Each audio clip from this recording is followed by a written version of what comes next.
Pakistan has been under the observation of the Financial Action Task Force, or the FATF, for 11 years now. It has been placed on the FATF grey list several times in these 11 years. And each time, the reason has remained the same: Islamabad's failure to end money laundering and terror financing.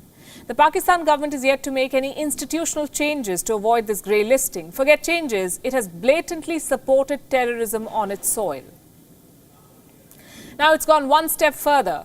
Pakistan has restored the bank accounts of terrorists.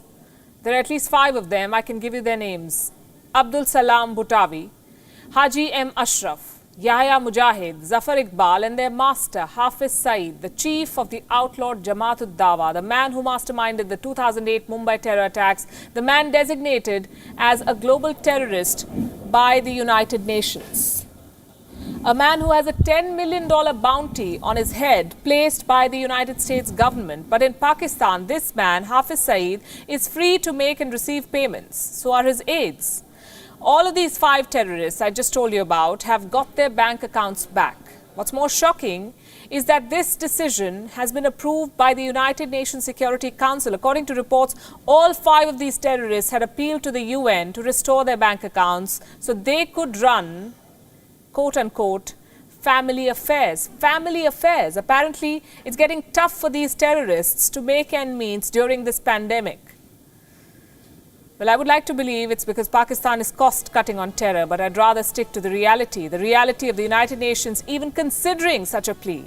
Reports state that these men had mentioned their sources of earning in their plea to the Pakistan government. The government then forwarded it to the United Nations Security Council with details of their bank accounts attached. The restoration of these accounts took place only after the formal approval of the Sanctions Committee of the United Nations Security Council. What gives? Why were Pakistan's repeated failures to end terror financing not taken into account? Can these terrorists be trusted to use their bank accounts only for what they call family affairs?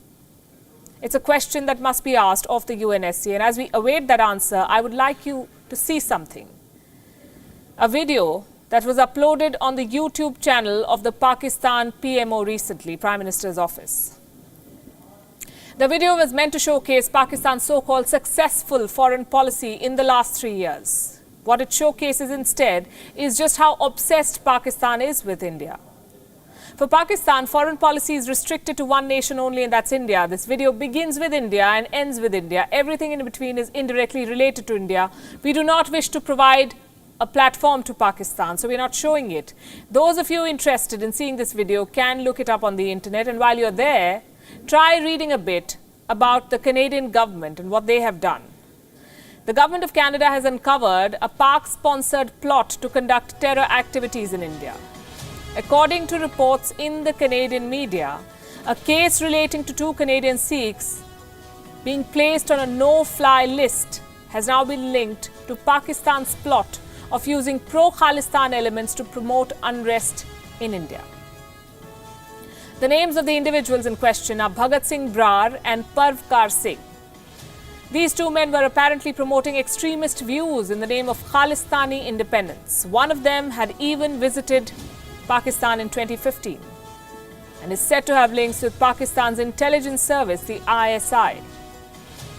So bank accounts of terrorists restored, foreign policy videos dedicated to India, and new stories of Pakistan sponsoring Khalistani extremism. The world perhaps is getting back to normalcy, or Pakistan is at least.